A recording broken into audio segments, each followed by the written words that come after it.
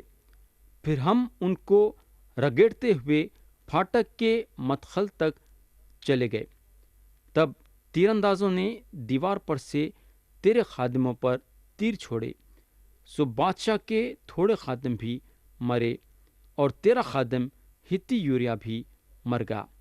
تب داؤد نے قاصد سے کہا کہ تو یوآب سے یوں کہنا کہ تجھے اس بات سے ناخوشی نہ ہو، اس لیے کہ تلوار جیسا ایک کو اڑاتی ہے ویسا ہی دوسرے کو، سو تو شہر سے اور سخت جنگ کر کے اسے ڈھا دے اور تو اسے دم دلاسا دینا۔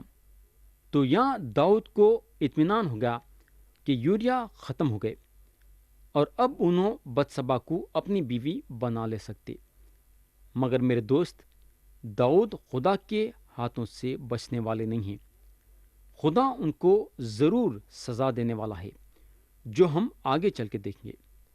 اب ہم آیت 26 اور 27 پڑھیں گے، جو کہ یہ باب کے آخری آیتیں ہیں۔ جب یوریا کی بیوی نے سنا کہ اس کا شوہر یوریا مر گیا تو وہ اپنے شوہر کے لیے ماتم کرنے لگی، اور جب سوگ کے دن گزر گئے تو داؤد نے اسے بلا کر اس کو اپنے محل میں رکھ لیا، اور وہ اس کی بیوی ہو گئی، اور اس سے اس کے ایک لڑکا ہوا۔ پر اس کام سے جسے داؤد نے کیا تھا خداوند ناراض ہوا۔ تو داؤد یہ جو کام کرے خدا ان سے ناخوش تھا۔ گناہ جو ہے داؤد کا پیچھا کرا۔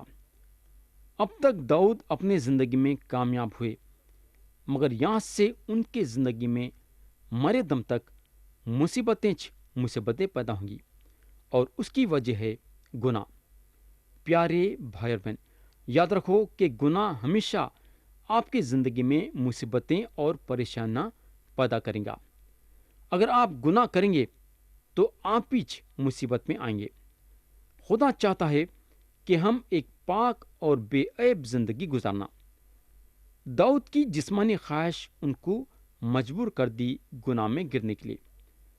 جب داؤد محل میں تھے اور چھت پہ گئے ٹہلنے کے لیے تو اس وقت ان کے دل میں انہوں خدا کو نہیں رکھے۔ جب بتسبا کو نہاتے ہوئے دیکھے تو اس وقت ان کے دل میں خدا کا خوف نہیں تھا۔ اگر خدا کا خوف رہتا تو انہوں اپنی نظر بتسبا پہ سے ہٹا لیتے تھے اور خدا سے معافی مانگتے تھے۔ میں یقین کرتا ہوں کہ اس وقت اگر داؤد خدا سے دعا کرتے کہ مالک یہ آزمائش میں گرنے سے میرے کو بچا لے، تو خدا ان کو طاقت اور قوت دیتا تھا یہ آزمائش میں گرنے سے بچنے کے لیے۔